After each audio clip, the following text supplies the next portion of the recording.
Praise the Lord. Lent days Bible ధ్యానములు 35వ రోజు బైబిల్ ధ్యానము కొరకు ఏర్పరచబడిన వాక్య భాగము యోహాను సువార్త 16వ అధ్యాయము 5వ వచనం నుండి 14వ వచనం వరకు. యోహాను సువార్త 16వ అధ్యాయము 5వ వచన ప్రారంభము. ఇప్పుడు నన్ను పంపిన వాని యొద్దకు వెళ్ళుచున్నాను. నీవు ఎక్కడికి వెళ్ళుచున్నావని మీలో ఎవడునూ నన్ను అడుగుటలేదు గాని నేను ఈ సంగతులు మీతో చెప్పినందున మీ హృదయము దుఃఖముతో నిండియున్నది. అయితే నేను మీతో సత్యము చెప్పుచున్నాను.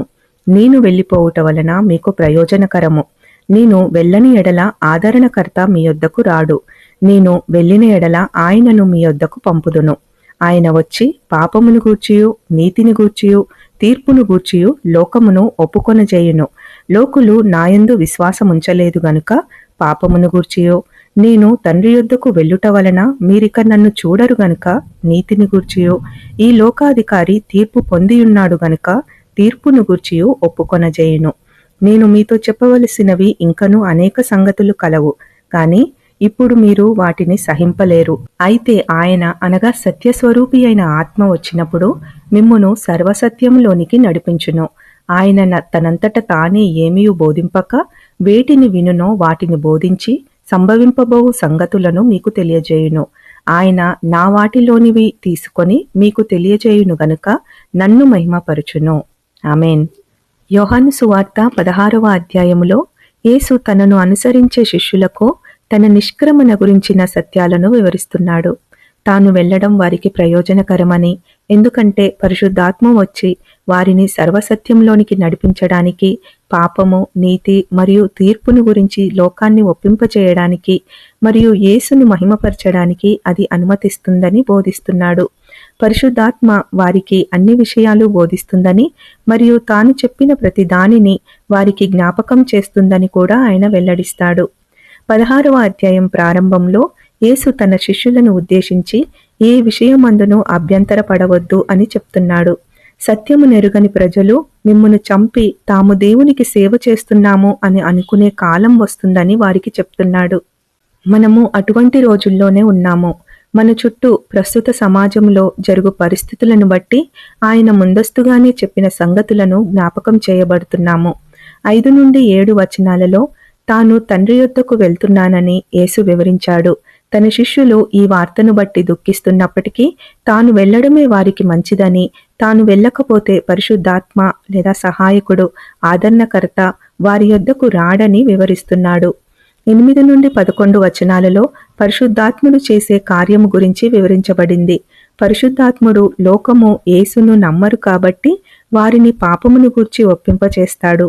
అవును, పరిశుద్ధాత్ముడు ప్రధానంగా చేసే పని మన హృదయాలలోని పాపమును గూర్చి ఒప్పింపచేసి లోతైన పశ్చాత్తాపంలోనికి నడిపించడము, తద్వారా మారు మనసు, రక్షణ కార్యము అంతరంగంలో జరిగించడము. హృదయాంతరంగాలలో పాపమును గూర్చిన ఒప్పుకోలు కేవలం పరిశుద్ధాత్మ తాకిడి వల్లనే సాధ్యము. దేవునికి మహిమ కలుగునుగాక. యేసు తండ్రి యొద్దకు వెళ్తున్నాడు కాబట్టి నీతిని గూర్చి ఒప్పింపచేస్తాడు మరియు ఈ లోకాధికారి అయిన సాతాను ఖండించబడ్డాడు కాబట్టి తీర్పును గూర్చి ఒప్పింపచేస్తాడు. 12-13 వచనాలలో ఆత్మ నడిపింపును గూర్చి వివరిస్తున్నాడు. శిష్యులతో చెప్పాల్సిన సంగతులు ఇంకా చాలా ఉన్నాయని, అయితే ఇప్పుడు వారు వాటిని భరించలేరని చెప్తున్నాడు. పరిశుద్ధాత్ముడు వచ్చినప్పుడు వారిని సత్యము నుండి సర్వసత్యములోనికి నడిపించి సమస్తమును బోధిస్తాడని వివరిస్తున్నాడు. 14వ వచనము యేసు మహిమపరచబడడాన్ని వివరిస్తుంది.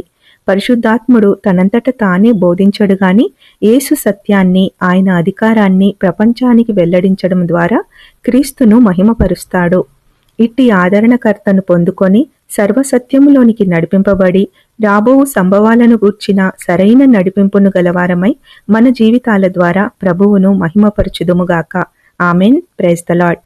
నా పాపముల కొరకు, నా శాపముల కొరకు బలి అయిన నా యేసయ్యా,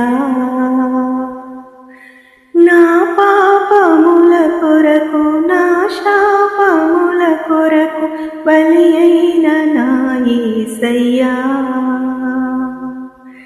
ఇలలోన విలువైన ఘనమైన నీ ప్రేమ ప్రకటింతును నేనయ్యా, ఇలలోన విలువైన ఘనమైన నీ ప్రేమ ప్రకటింతును నేనయ్యా,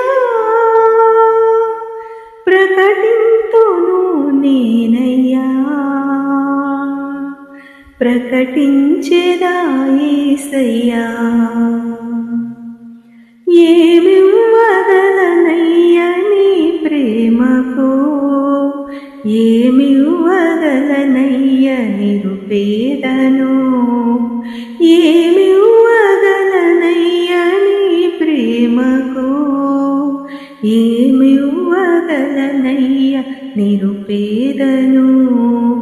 నా కొరకు చేసిన త్యాగానికి, నా కొరకు చిందిన రక్తానికి, నా కొరకు చేసిన త్యాగానికి, నా కొరకు చిందిన రక్తానికి, ఏమివ్వగలనయ్యా నీ ప్రేమకు, ఏమివ్వగలనయ్యా నిరుపేదను, ఏమివ్వగలనయ్యా నీ ప్రేమకు, ఏమివ్వగలనయ్యా నిరుపేదను. హల్లెలూయా.